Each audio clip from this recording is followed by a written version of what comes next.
你听过国际珍奶日吗？没有的话也没关系，因为这个节日是美国人发明的。等等，这不对吧？这连我们都没有在过珍奶日了，美国人到底是有多爱珍奶啊？今天就让我们一起来聊聊国际珍奶日吧。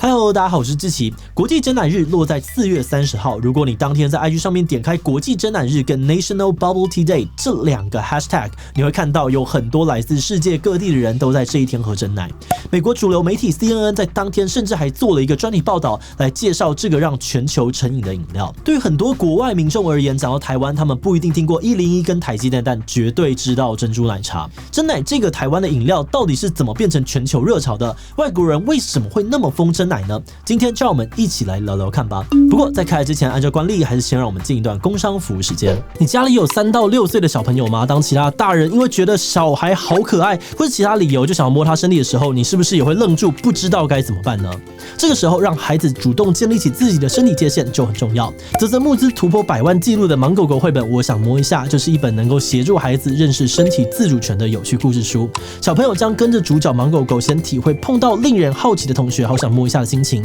再从中了解到碰触任何人之前都应该要先取得对方同意的这个重要的观念。故事生动活泼又充满想象力，还能够有专属的儿歌搭配学习。目前盲狗狗系列绘本呢，在官网有多项的优惠，输入G77折扣码呢，还能够再打9折。现在就点击资讯栏的官网链接，让盲狗狗陪孩子一起认识身体界限吧。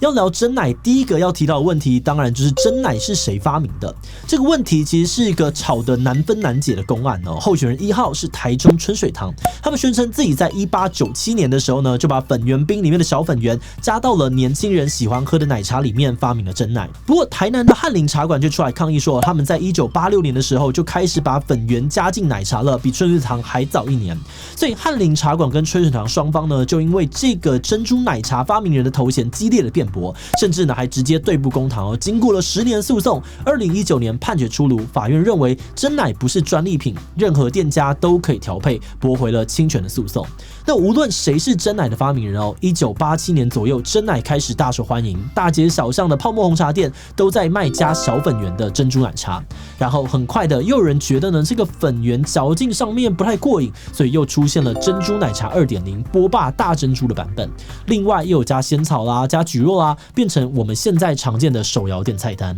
而顺带一提哦，这个波霸奶茶的名称起源也有不同的说法。其中一种的说法是呢，当年香港艳星叶子梅呢，以这个胸部丰满的波霸形象风靡一时。而台南有家泡沫红茶店，为了蹭热度行销呢，就把他们的大珍珠命名为波霸奶茶，结果真的成功的被大家给记住了。而据说这个名称呢，也是今天英文的这个 Boba Tea 的由来。珍奶走向国际之路，其实早在30年前就开始了。第一家海外奶茶店呢是香港的仙踪林，他们一开始呢只是这个路边的小店家，结果因为生意太好，不到1年内就在香港开了20家分店，成为了不少香港人的童年记忆。后来又拓展到了上海啊，还有厦门等等。仙踪林的成功案例让很多的茶饮界的人看到了商机。而在2000年前后，大量的台湾跟香港的手摇品牌进军美国，想要进一步的拓展欧美的市场。但要在美国推广珍奶并不容易哦，因为对于不是亚裔的美国人来说，珍珠跟茶都是很 Chinese 的东西，平常的生活里面根本不太会出现这样子的组合，也不一定有长线的兴趣。所以一开始美国的珍奶店呢，几乎都只开在华人区。不过商家们也很聪明哦，他们发现呢，美国人平常有喝冰沙跟果汁的习惯，所以就开始制作出珍珠果汁冰沙。那这种饮料呢，可以说是珍奶的3.0，成功的吸引了亚裔之外美国年轻人来尝鲜。而没有奶茶的珍奶还是珍奶吗？这个就见仁见智了。不过其实不止美国的珍奶有这层变化哦，各国的珍珠奶茶都有为了生存呢而当地化的情况。比如说，在对自己喝茶文化最自豪的英国呢，台湾的珍珠奶茶店就不去跟他们主打经典茶，反而另辟蹊径哦，在这个基底啊还有配料的多元化上面做到了极致。英国的手摇店呢，通常会提供超多种口味的饮料，像是茉莉啊、香芋啊、木瓜等等的基底，搭配红豆、蒟蒻、果冻、仙草等等的配料，甚至连珍珠本身也可以做不同的口味。而有些店的菜单可以这样子搭配出快1000种组合哦，实在是太拼了。而在东南亚，手摇饮料也是一级战场。像是在印尼，店家会推出当地盛产的山竹珍奶，还有释迦珍奶、红毛丹珍奶，甚至是榴莲珍奶。而且呢，因为当地人的这口味偏甜啊，所以甜度呢还要再加大，做的比台南更甜。而至于在法国呢，就又不太一样了。法国的珍珠奶茶店有点像是可以坐下来休息的咖啡厅，而且常常有一股优雅的氛围。在饮料的选择上面呢，也会强调不含添加物的健康路线。也有些珍奶店呢会提供把牛奶换成植物奶选择，成功的吸引重视健康、口味清淡的法国人。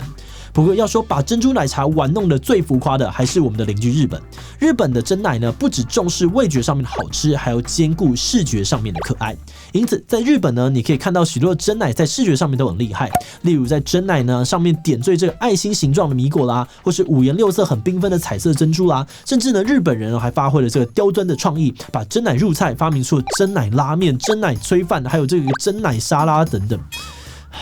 我好像终于可以理解这个意大利人看到夏威夷披萨的心情了。那除了这些口味上面的在地化呢，珍奶能够打进国际市场，还有一个很关键的原因，那就是社群网络。目前国外的手摇饮料品牌大部分都主打年轻族群，对于这些未成年的青少年来说，咖啡太苦了，酒精呢虽然很刺激，但毕竟还是需要躲躲藏藏。但是手摇饮料就不一样了，是大部分的家长都蛮乐意给孩子喝的饮料。因此很多的手摇品牌都针对年轻族群喜欢拍照上传的习惯，开始发起行销。像是店家的菜单呢要常常创新，出很多很有噱头的饮料，而且饮料本身也要做的颜值很高，像是呢要有渐层啊、花花绿绿等等。简单来说呢，就是要达成所谓的 Instagrammable， 把喝珍奶变成一件很潮的事情，让大家想要 po 上社群网络炫耀。而且国外珍奶的定位比较不像台湾是属于平民百姓的日常饮料，他们的售价呢一般就比较高，喝珍奶呢就像喝星巴克一样，是一种消费能力的展现。那当然就要打卡上传秀一下喽。而这些策略非常的成功，让珍奶突破了亚裔的同温层，在流行的高峰，很多珍奶名店都排了长长的人，不少外国的名人啊、网红啊、YouTuber， 甚至是政治人物也会分享他们喝珍珠奶茶的心得，在社群上面为珍奶推波助澜。比如说像是这个饶舌天后 Cardi B 呢，就曾经在 IG 限动上面大赞珍珠奶茶，还顺便帮推一下隔壁棚的芋圆豆花，并且表示说亚洲人就吃这个才活到140岁的。目前全球呢有超过40个国家、300个城市都找得到台湾饮料店，而7大洲里面呢只有南极洲还买不到珍奶。所以现在如果我们飞到法国巴黎，就找得到日珠茶太；德国柏林呢有康拜，然后纽西兰呢有本宫御茶，南非的这个约翰尼斯堡呢有 Coco。那也因为这样子还出现了为珍奶爱好者推出的国际珍奶日。这个国际珍奶日呢第一次出现是在2018年，到今年也不过是5年的时间。而发明这个国际珍奶日的其实是一间美国的手摇饮料品牌功夫茶，而之所以会选择在4月30号当做国际珍奶日，这是因为呢就是这个功夫茶创办的日期。不过节日之所以成为节日重点呢就在于有人过节，而单靠一间店自嗨是不行的。而国际珍奶日的成功之处呢，就在于它真的吸引了世界各地的珍奶粉丝共襄盛举。比如说 CNN 在当天特意的推出了珍奶专题，不只形容珍奶令全球成瘾，而且还巨细靡遗的介绍珍珠奶茶诞生的历史。新加坡的百货公司呢就在这一天举办了满额送珍奶的活动，还有许多内容创作者呢在这一天更新跟珍奶有关的影片，连总统蔡英文呢也在当天贴出了跟珍珠奶茶合照来庆祝这个节日。有人认为这种来自世界各地的跟风，表示珍奶其实已经不单纯是一种饮料，而是一种生活文化的象征。我们在研究这个题目的时候呢，觉得很有趣的发现是，有不少的评论跟研究都指出，珍奶这种饮料背后其实带有很强烈的认同价值，而且这个认同呢是经历了好几种不同阶段变化的。以美国为例，珍奶最早呢是属于海外台湾人的乡愁，但因为这些珍奶店大部分开在亚裔人士居住的地区，所以很多的亚裔青少年呢也会到珍奶店跟朋友聚会、讨论功课、玩游戏等等。而珍奶就这样子慢慢突破了台湾人的同温层，变成了亚裔人士的共同记忆，连泰国餐厅啊、越南餐厅还有韩国餐厅也都在卖珍奶。在后来呢，随着珍奶的潮流在 IG 啊跟 TikTok 上面流行，珍奶又慢慢的脱离了亚裔食品的印象，变成了年轻族群的这个展现自我认同的方式。你懂喝珍奶呢，才代表你够潮、够跟得上时代。而我们认为珍奶之所以可以那么的流行，其中一个原因呢，也是因为它的可组合性很高。从饮料本身到配料，每个人都可以按照自己的喜好跟文化，加入自己喜欢的食材，让珍奶呢成为了一个能够完美适应融合不同文化的饮料。